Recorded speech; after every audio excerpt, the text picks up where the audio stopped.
سلامونه په لندن کې د بي بي سي پښتو تلویزیون نړۍ دا وخت زه کریمه نعیمې وړاندې کوم. نظامي فعالیتونو کې بندیان دا زموږ حق دی. بي بي سي پښتو تلویزیون داسې اسناد موندلي چې له مخې به یې افغان حکومت د اسلامي حزب هغه 46 بندیان نه خوشي کوي چې په وینا یې ملي امنیت ته ګواښ دی.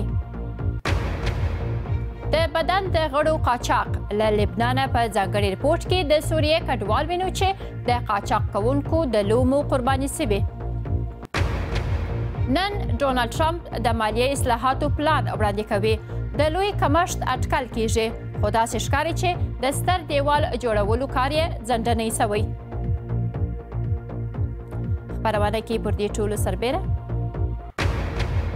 په بامیانو کې هغه عصري روغتون وینو چې د مور او ماشوم د مړینې د کچې د کمښت په نیت میلیونونه ډالره په لګېدلي.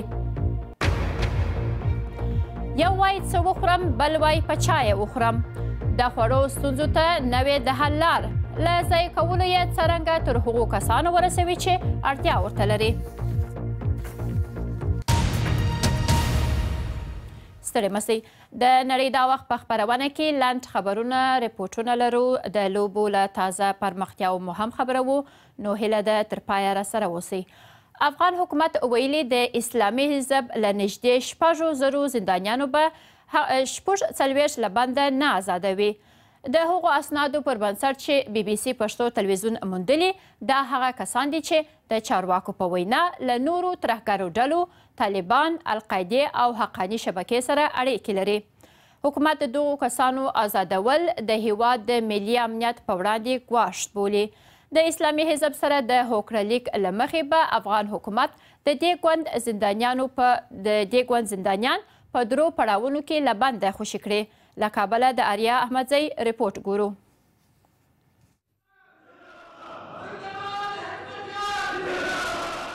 له اسلامي حزب سره د هوکړه لیک له مخې افغان حکومت په لومړي پړاو کې د دغه ګوند 88 زندانیان د جمعې په ورځ د اپریل په 28مه نیټه له زندان نه خوشي کوي.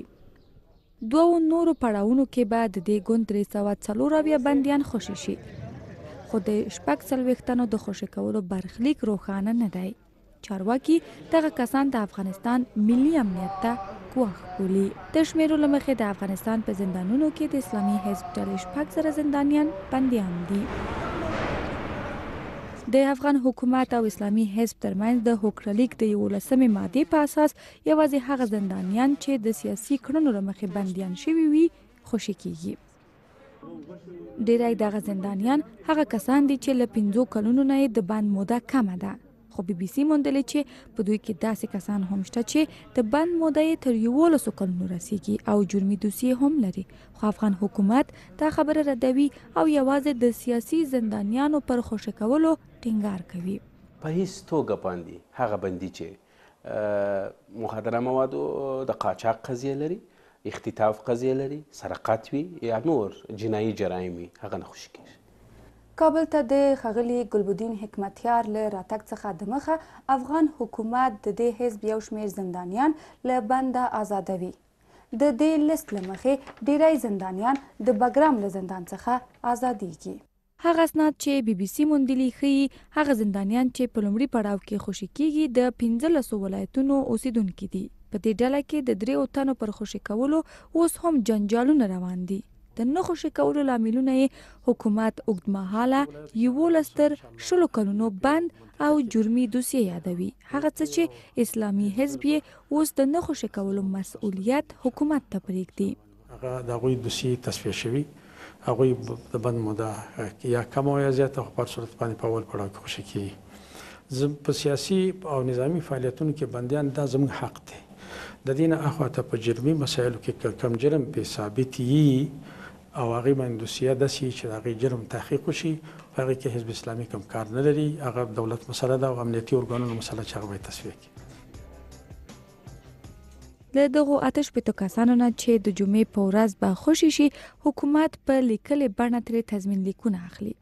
کابل کې د اسلامي حزب غړي وایي چې دوی په لومړي پړاو کې د 488 تنو نومونه او په وروستیو پړاوونو کې له 2500 تر 3500 زندانیانو نومونه به حکومت ته وړاندې کړي او دا د حکومت دنده ده چې د زندانیانو دوسیې وڅېړي او د هوکړلیک پر بنسټ زندانیان خوشي کړي. آریا احمدزی، BBC کابل. که د نړۍ او سیمې په اړه نور معلومات غواړئ وګورئ، ولولئ او یا هم واورئ، زموږ ویبپاڼې ته ورتلای سئ. BBC پښتو ټکی.com یې پته ده. اوس هم یو څو نور لنډ تازه خبرونه. چین په کور دننه داسې بیړۍ چې الوتکې کار ځینې اخیستلی سي جوړه کړې. دغه بیړۍ چې لا یې هم نوم نه دی معلوم د چین شمال لویدیځ بندر ته لیږل سوې او اټکل کیږي په 2020 کال کې به فعاله سي. دغسې بیړیو ته چې الوتکې کار ځینې اخیستلی سي د چین د زیاتېدونکي پوځي ځواک په سترګه کتل کیږي. د امریکا پوځ د توغندیو ضد دفاعي سیستم په جنوبي کوریا کې ځای پر ځای کړی، خو دا ګام یې د کلیوالو له غبرګون سره مخ سوی. د تات په نوم دغه سیستم د خپل پلان سوي وخت د مخه پلازمینې سیول ته وړل سوی. دغه لیږد چې اټکل یې د کال په پای کې سوی و د چین له غبرګون سره هم مخامخ سوی. په ترکیه کې پولیسو 1000 مشکوک کسان نیولي چې وایي له هغه کس سره اړیکې درلودې چې د تیر کال د ناکامې کودتا هڅه یې کړې وه. د ترکیې په ځینو برخو کې چاپې وهل سوي او د پولیسو هغه کسان پر نښه سوي چې د فتح الله ګلن په ملاتړ تورن دي.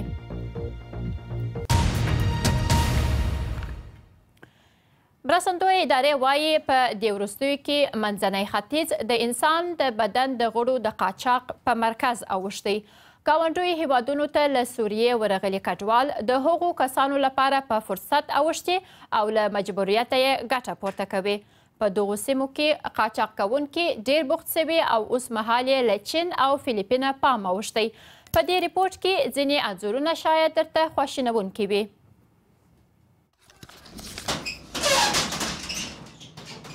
دا ځوان هلک چې د کافي په دکان کې پروت دی له دردونو رنځېږي. لا شوي دی وایي ورو ورو په ډېره سختۍ خوځېږي. د خپل پښتورګی پلورلی.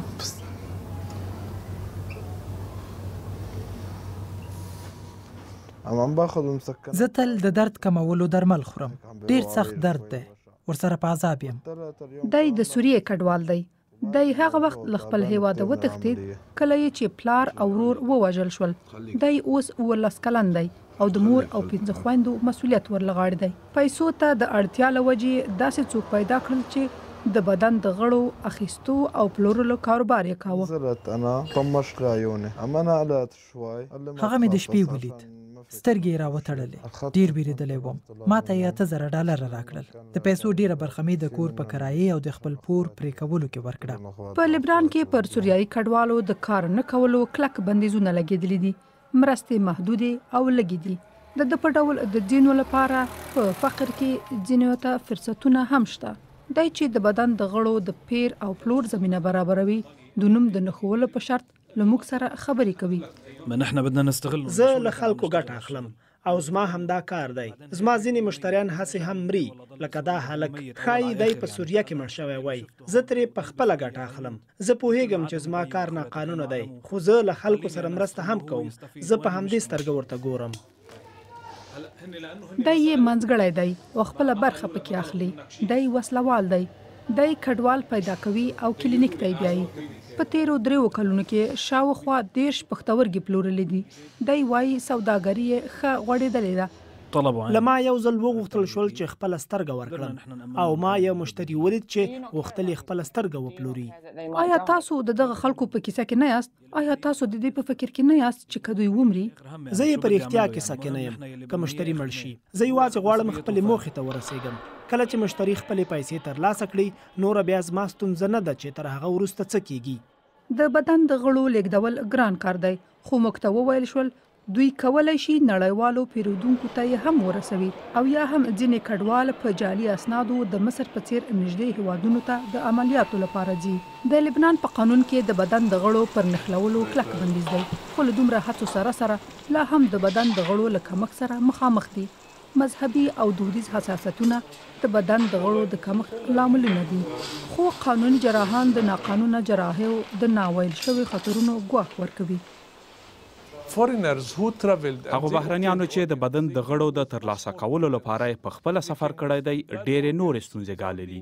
دوی داسې غړي ترلاسه کړي چې له بدن سره یې سر نه خوري، نو ځکه میکروبي شوي، په نري رنځ، HIV او نورو ناروغیو اخته شوي، ځکه دغه عملیاتونه په ډېرو نامناسبو حالاتو کې ترسره شوي دي. خو هغه چې له وړاندې په دې سوداګرۍ ښکېل شوي له دې ډول خبرداریو ډېر وروسته خبرېږي. زه پښیمانه یم، خو اوس به څه وکړم؟ ما نه غوښتل چې دغه عملیات وکړم، خو اړتیا مې ورته ډېره لرله، بله چاره مې نه درلوده. چارواکي ټینګار کوي چې دغه ډول قضیې ډېرې کمې دي او دوی یې په اړه ګام اخلي، خو رښتینې کچه هیڅ معلومه نه ده. خو د دغه ډول پریکړو پایلې ډېرې ښکاره دي چې د اړتیا په حالت کې اخیستل کیږي. د امریکا ولسمشر ټرمپ نن د مالیې په برخه کې خپل اصلاحات وړاندې کړي. سپینه ماڼۍ وایي د سوداګرۍ مالیه به ډېره راکښته سي چې دا یې د اصلاحاتو هغه مرکزي برخه ده. د ښاغلي ټرمپ هغه تګلاره چې د مکسیکو پر پوله به ستر دیوال جوړوي له ځنډ سره مخ سوې. ټرمپ منلي چې اوس به صبر کوي او په سپټمبر کې چې د مالیې پیسې راورسیږي نو د جوړولو کار به یې پیلوي. ډونالډ ټرمپ د ودانیزو چارو په صنعت کې خپله شتمني ګټلې. دی چې اوس د امریکا ولسمشر دی د خپل ژوند تر ټولو لانجمنې ودانیزې پروژې د پلي کولو هلې ځلې کوي. د امریکا او مکسیکو پر پوله د شاوخوا 3000 کیلومتره دیوال رغول، خو دا پریکړه نوې نه ده، دا د ده د کمپاین تر ټولو مهمه ژمنه وه. موږ به دیوال جوړوو، لګښت به یې څوک ورکوي؟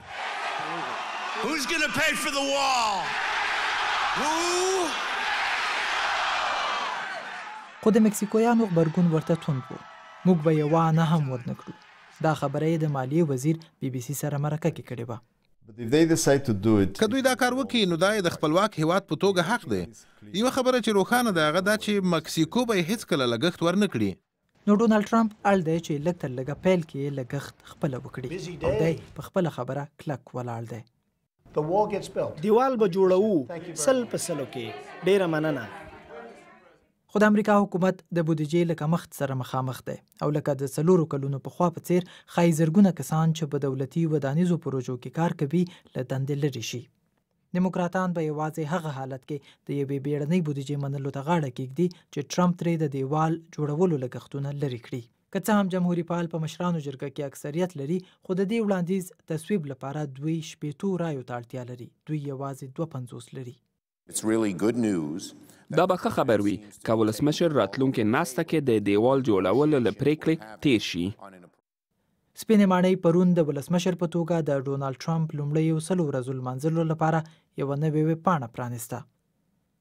لومړی 100 ورځې خورا مصروفې وي، خو دی په خپلو 3 مهمو تګلارو پر مسلمانانو د سفر بندیز، روغتیایي سیستم کې اصلاحات او مکسیکو سره پر پوله د دیوال رغول د ډېرو پان د 3 واړو په پلي کولو کې تر اوسه نابریالی دی.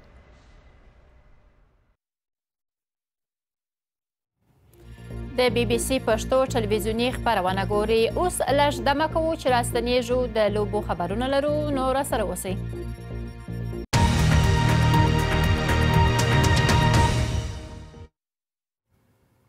په لندن کې د BBC پښتو نړۍ دا وخت ګوري. د نن د سر خبرونه مو افغان حکومت ویلي د اسلامي حزب له نږدې 6,000 زندانیانو به 46 له بنده نه آزادوي. د هغو اسنادو پر بنسټ چې BBC پښتو ټلویزیون موندلي، دا هغه کسان دي چې د چارواکو په وینا له نورو ترهګرو ډلو، طالبانو، القاعدې او حقاني شبکې سره اړیکې لري. مرستندویه ادارې وایي په دې وروستیو کې منځنی ختیځ د انسان د بدن د غړو د قاچاق په مرکز اوښتی. ګاونډیو هیوادونو ته له سوریې ورغلي کډوال د هغو کسانو لپاره په فرصت اوښتي او له مجبوریته یې ګټه پورته کوي.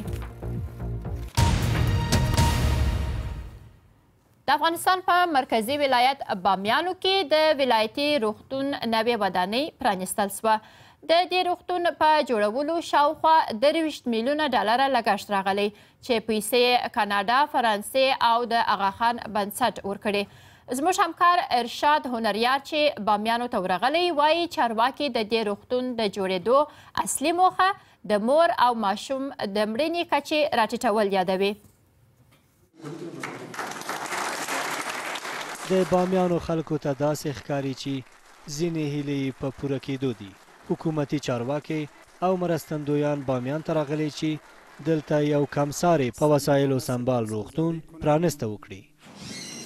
حکومت خلکو ته نورې ژمنې هم لري.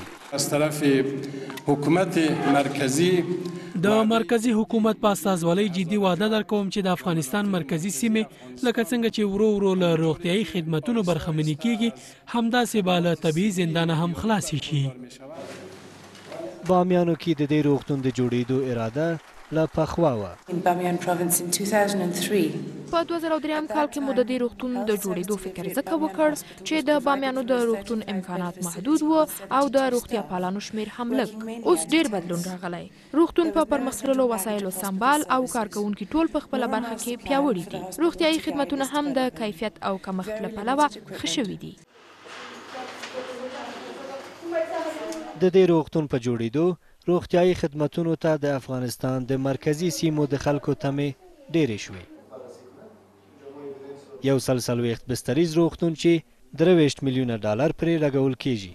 18 میلیون د کانادا هیواد ورکړي، پاتې 6 میلیونه فرانسې او آغاخان بنسټ ورکړي. د بامیانو ولایتي روغتون د ماشومانو جراحۍ د زیږون او داخلي څانګې لري. روغتیایي اسانتیاو ته نه لاسرسي د دې لامل شوی چې هر کال 250 میلیون ډالر بهرنیو هیوادونو ته ځي. افغانستان کې د یو تن په سر فقط 15 ډالر د روغتیا لپاره بیل دي.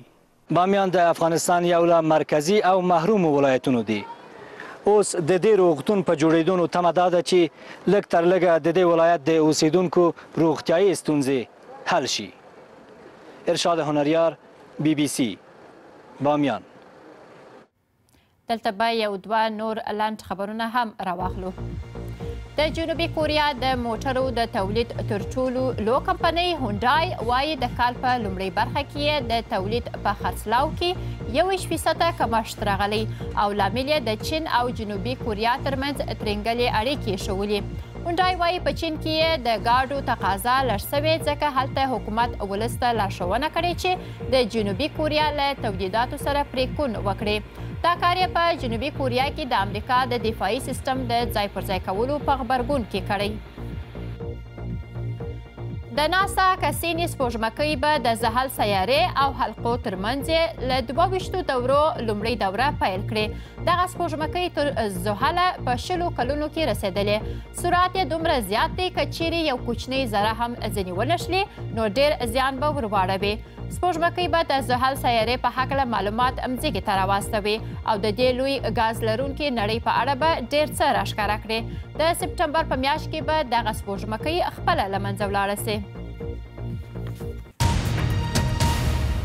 او اوس هم د لوبو خبرونه پیل په فوټبال کوو. د انګلستان په فوټبال پریمیر لیګ کې تېره شپه چلسي ساوثهمپټن ته 4-2 ماته ورکړه. دوی اوس په جدول کې له دوهمې شمېرې لوبډلې ټټنم 7 پوینټه مخته سوه. د چلسي په دې 4 ګولونو کې دوه یې ډیګو کوسټا وکړه.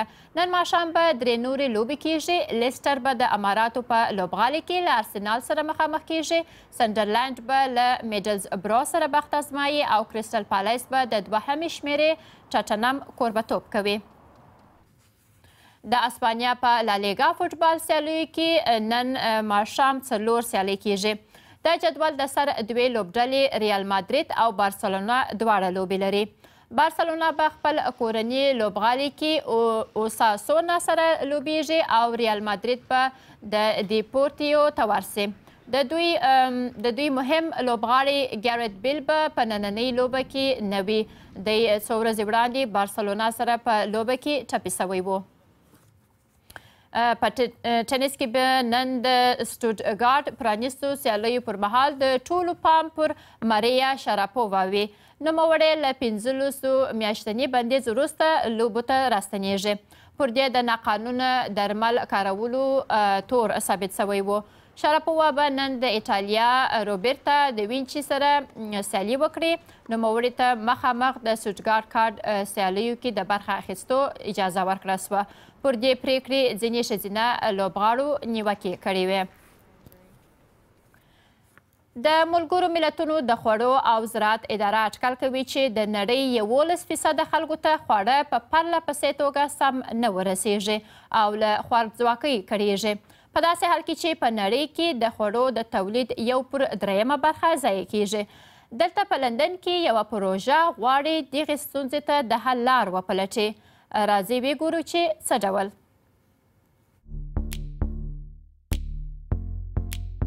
د لندن په یو مارکیټ کې داسې یخچالونه شته چې تاسې ترې وړیا خواړه ترلاسه کولی شئ.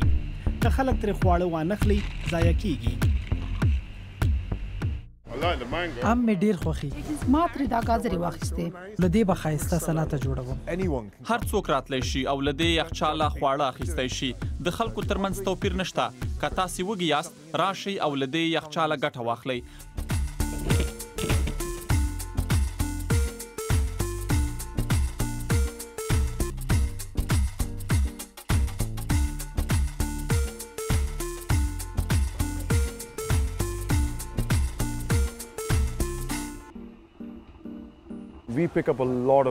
موږ ډیر زیات هغه تولیدات راټولو چې د بریتانیا په کروندو کې خرابېږي. نو ډیر داسې څه شته چې موږ یې نشو خرڅولی. نن هغه رومیان، مڼې، ناک او یوه اندازه پیاز په کینټ کې له خلکو راټول کړل. خبره یوازې د یخچال نه ده، د یوې پراخې ستونزې د حل هڅه ده. د ملګرو ملتونو د معلوماتو له مخې په ټوله نړۍ کې د تولید شویو خوړو له 3 یوه برخه ضایع کیږي. اضافه خوړو ته د چا ډیر پام نه وي، ځکه ټوله خبره له ګودامونو او هغو موټرو سره تړلې چې په ټنونو تولید شوي خواړه له یوه ځایه بل ته وړي. دا یخچال له خلکو سره مرسته کوي او دا ور په زړه کوي چې هر کس په خپلو سیمو کې پر رستورانتونو او مارکیټونو فشار راوړي او ورته ووایي چې اضافه خواړه پرته له دې چې پر اغیزې فکر وکړي ایسته ونه غورځوي. فکر کوم ډیر ښه کار دی.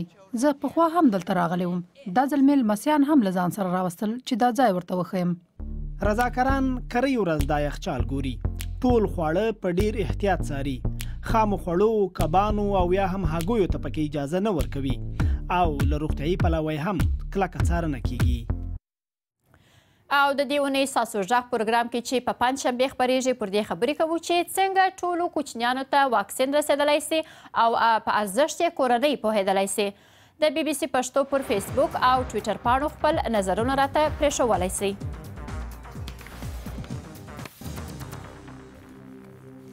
د خپرونې د پای په شیبو کې راځئ چې د چنګاشانو دغه لښکر سره ووینو. د کیوبا په بیس آف پیکس کې د لښکر سړکونه پر سر اخیستې وه او خپله پاچاهي یې چولوله. هر کال د پسرلي له لومړي اورښت سره سم دغه سور، تور او ژړ رنګه چنګاشان د دې ځای له ځنګلي برخې راوځي او ځانونه سمندرغاړې ته د هګۍ اچولو په نیت رسوي. نو دا خپرونه مو همدلته پای ته رسیږي. تر بلې هغې مو خدای مل شه.